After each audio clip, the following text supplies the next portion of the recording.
Afternoon. There we are. Hello, Mark. How are you? I'm not too bad, thank you. Yourself? Great. Good, good. I'm a bit at that stage where I'm near the end now, so I'm a bit Oh, I can't believe you've been going for so long. What an amazing day. but yeah, it's been incredible. Until I finish, I don't think I'll think about what I've done, I suppose. Absolutely. Well, an amazing thing to be doing for all of us. Thank you for having me part of it. And I can see right there the Just Giving, Yeah. fundraising, go to everybody. Hopefully. No, thank you for doing this. Pleasure. Nice to meet. It's happened, yeah. After so long. It's weird, obviously. It'd be better in person, but that'll come one day. Yeah. But yeah, it's nice to have like a mix as well. Because obviously I've been speaking to actors most of the day. It's kind of nice to. I've got a whole sheet of questions, as you know. Well, I have for all of us, my hope mug. I've got a bottle of squash. I'm not so excited, is it? Yeah, we need that. Could I cling to every bit you can get hold of, right? We have at the minute. But I guess the same question I've asked everyone in general. How did you get into the business in the start? Fell in. Yeah. I come from a very musical family and very interested in the arts generally. So, we were always taken to the theatre as children. The local pantomimes, a big Christmas thing for us. And just, I suppose, the older we got, then it went from panto to a more grown-up show to see. Yeah. Love musicals. And I had a great community, the local council, the music program in Warwick was fantastic growing up. We had so many music and drama programs. So I had a fantastic childhood of acting and making music. I suppose what everybody now knows as the actor musician. Yeah.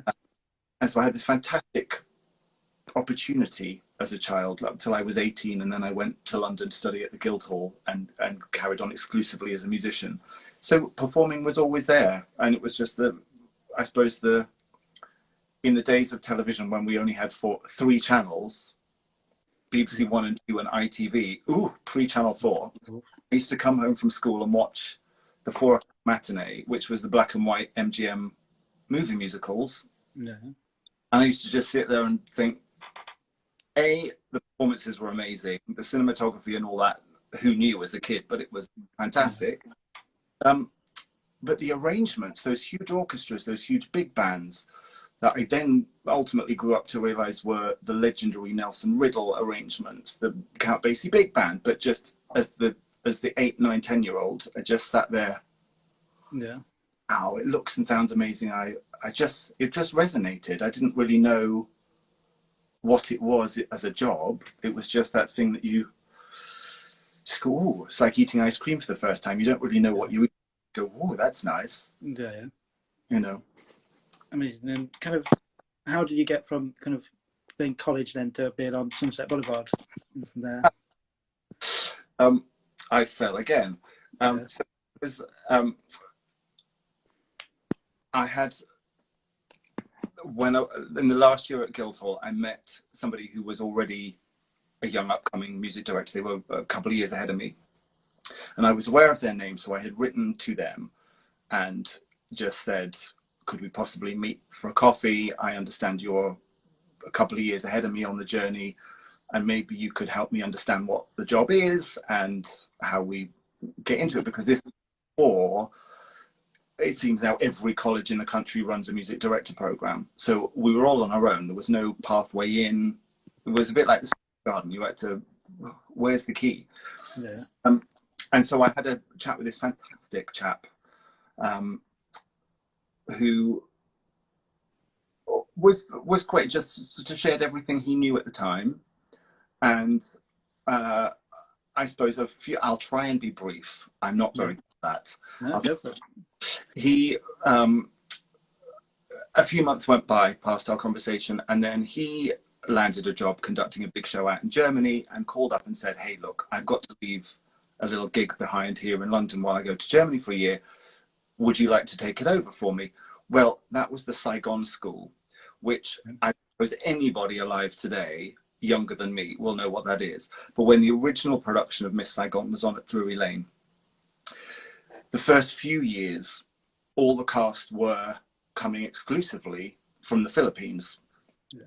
And because the concept of a show like Miss Saigon was so brand new in those days, the level of training in the Philippines wasn't as high as it was to get the standard for London. And so when Cameron was casting second, third, fourth casts of Miss Saigon, he set up this school where he would audition the kids in the Philippines, and if they weren't quite experienced enough or quite ready to handle the pressure of London, he offered them a free place to be trained by Mary Hammond, the legendary vocal coach. 3 hours on a Monday night to learn vocal technique and the numbers from the show with Mary. And then on Thursday for 3 hours, you would be working with Maggie Goodwin, the associate choreographer, and you learn dance technique and all the routines from the show. And so I was the repetiteur. I played rehearsal piano. So I was in that room twice a week for 6 hours with Mary Hammond and Maggie Goodwin, these already then iconic people. Maggie was a Fosse dancer, so she'd had all that background. And then she was Bob Avian's associate for years, looking after the two biggies certainly were Saigon and Sunset Boulevard. And they were wonderful. I mean, they just, every opportunity they could give me, I got, and it's thanks to, I will give him a shout out because he is just marvelous. And I'm sure people will know of David Shrubsole. He's that fabulous chap who got me that foot in way back when. He's a now and just everywhere. He's a brilliant composer, arranger, music director. He's fabulous. So yeah, that's how we got going. Amazing. This is more my stupidity. And you think I'd know this a bit ago? Like, what is the difference between musical director and then being just a conductor? It's a great question. Yeah. The question, not stupid at all. No. And I think if we're talking exclusively in musical theatre terms, Yeah. they can be the same person. Yeah. And often they are the same person. But on bigger, longer running shows, they can be two separate people. The music director is certainly the person who is doing exactly what it says on the tin. They are directing the music. So they're responsible for interpreting the score, yeah, developing the company sound. They're the ones responsible for teaching the score to the cast, the phrasing, the dynamics, the tempos, the style. They might, if there isn't a music supervisor involved, they'll be the one coordinating with the orchestrator, the dance movements, all of that work. They may then be the same person that conducts the show in performance as well.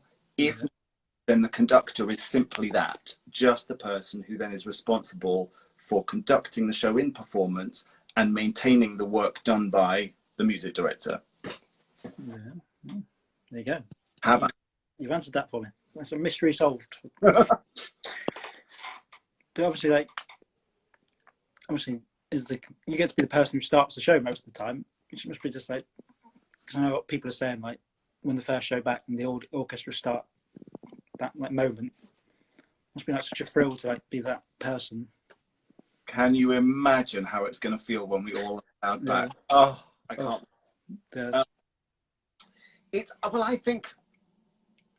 I mean, for a start, talking of the conductor is voiceless. Yeah. Think about that. You know, I think many people misunderstand the role and think, oh, it's the big special glory position, or the person wants to be the conductor and they think, oh, because I want the power. We're voiceless. We don't make any sound. No. It's all our brilliant musicians are making that great music and the cast is singing that great music.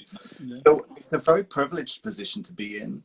And yes, if we're the one who stands everybody ready, yeah. and now let's start, but we're literally all in it together. And I think that excitement, that buzz to start a show, travels around the entire company, the crew. I mean, you must have been backstage during a performance after all your years around theatres. Only on a play, because I've never really done it like. I guess more in the audience, really, more than anything. I've been backstage, not during a performance, but not Okay. when there's one on, I don't think. How about this? The next show I do when we're out of lockdown, you're going to come and hang out backstage. Do it. And see what I mean. Because that half-hour call, Mm-hmm. you can all be sitting in the green room, you know, Yeah. to the wind. Yeah. That half-hour call, the energy starts. Certainly in me, I can feel it in my toes. Yeah.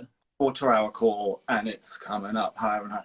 And by the time it's the 5-minute call, I'm usually jumping off the walls. Yeah. Yeah. So it's that collective energy of everybody nervous, excited, can't wait to share the work with the audience, see how they're going to respond.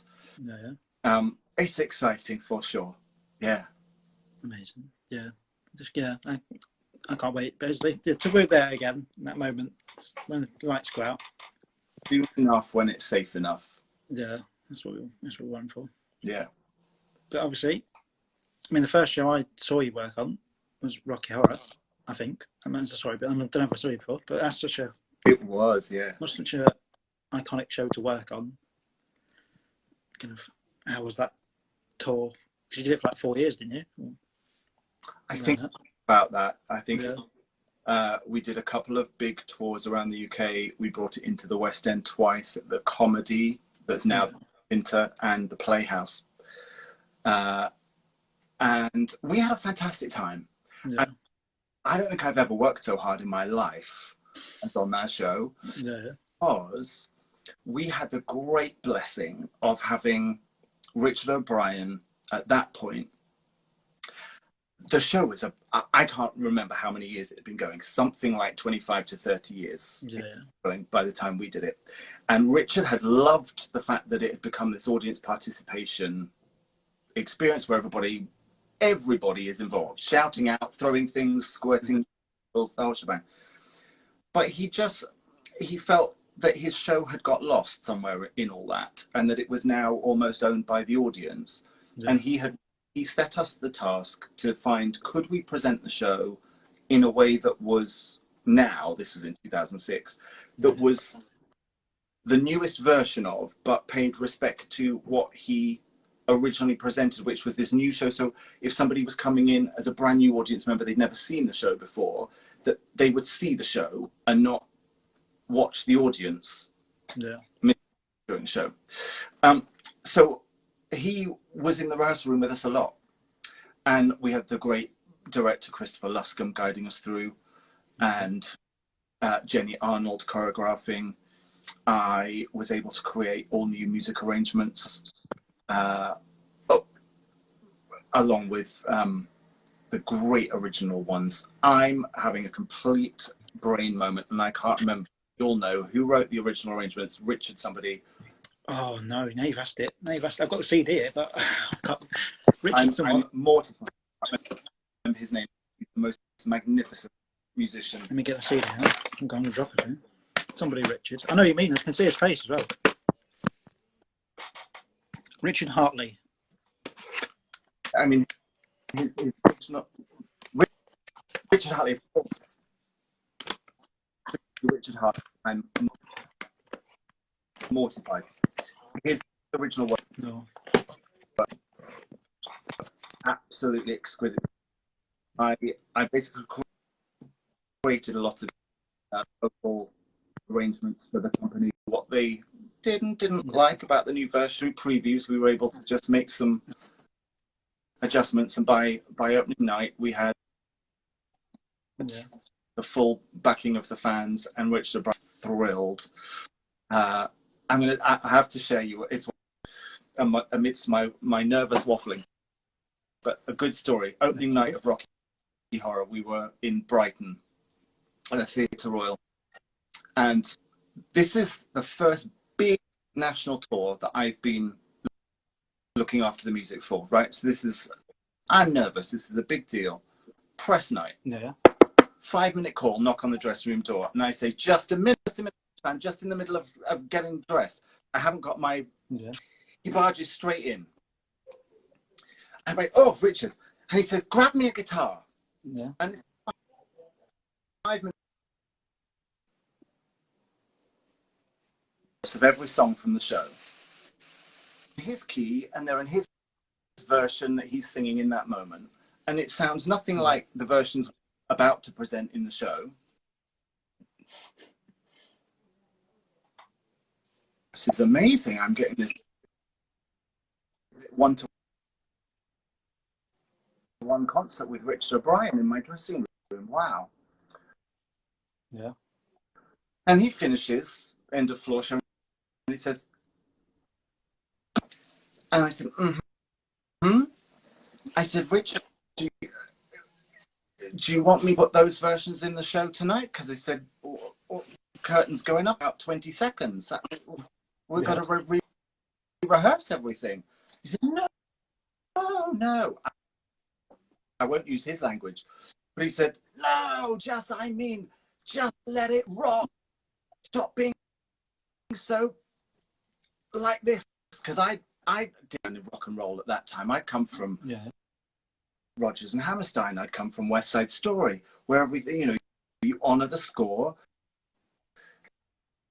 you respect the composer. And that was Richard's gift to me. The final piece of the puzzle to say, it's rock and roll. Yeah. If the cast want to riff, if the band want to do a little extra thing, let them do it. Amazing. Because that's where rock music lives and breathes. It's the best lesson. Amazing. You can hear me now, yeah? Because it loaded in. It went loaded. I heard all that. Okay, great. But no, you did a very good Richard O'Brien impression as well. Very fine. If there's a skill there you didn't know you had. Also, you got to work on Monty Python Live. That must have been one of those experiences. Just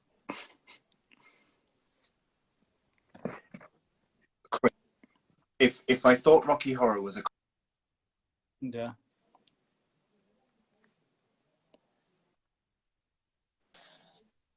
First of all, let's just to being a fly on the wall in the room with those five. Yeah, I don't think they'd seen to have been in the same room.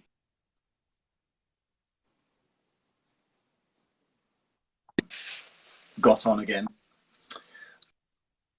It was their big reunion tour, 2 weeks at the O2. We played to sell out crowds, 20,000 people a night. It was a trip. I was there because I had, just after Rocky Horror, I had been music supervisor and director on Spamalot.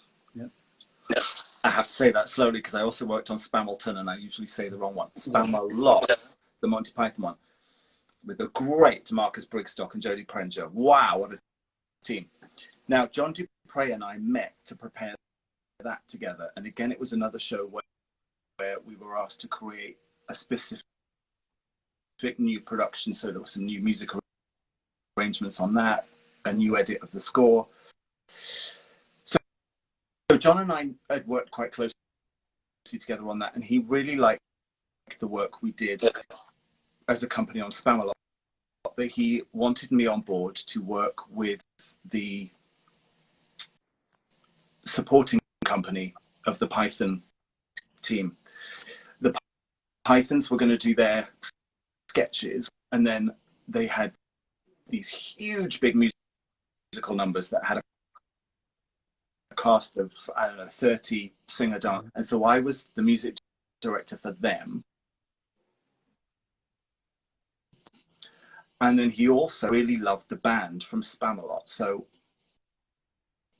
my glorious team came with me to the O2 and became John's team for the Python show. We were directed by Eric Idle himself, with Arlene Phillips keeping everybody just right. She just seems to be the most experienced woman who has worked in every field. So she understands film, she understands live, she understands these huge stadium shows. She was quite the most person to helm that. Choreographed it all spectacularly, obviously. We had the Python as the comedy stars. We had theatrical direction and we had rock and roll management. It was a crazy jigsaw where nobody quite understood. I think my sound's behind for some reason. I keep getting you talking, but not everybody else was doing in their camp. Yeah, what? Come curtain up and sitting in the O2 in front of 20,000 people a night with the Pythons. That was a trip. Yeah, very special. My sound, I don't know what's going on my sound. My sound's gone like you stop talking, but then you're still going. If that makes sense. I don't know what's going on. I broke Instagram again. It's been one of them days. I've broken it. So you keep talking, OBrien. Is that better? Is that better? Oh dear.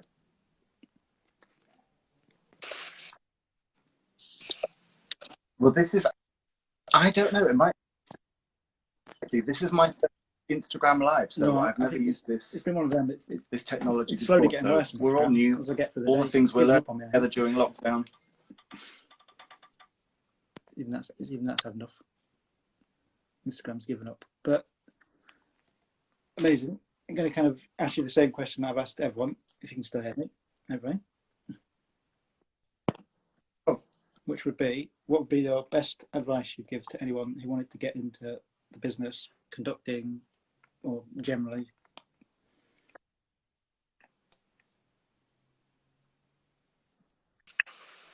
Good question. Be passionate. Be passionate. Follow hard stamina. Physical stamina. It's work. My best advice is for us all to remember it's business. So apply the same approach one would in any other job. Yes, we're very fortunate that for most of us, if not all of us, we're doing the job because it's our passion. It's what we so desperately want to do. We've been given a gift to do it, but it's a job. So I don't say that to be negative. Just the reality check is it's real hard work. Anybody that's ever done 8 shows a week in any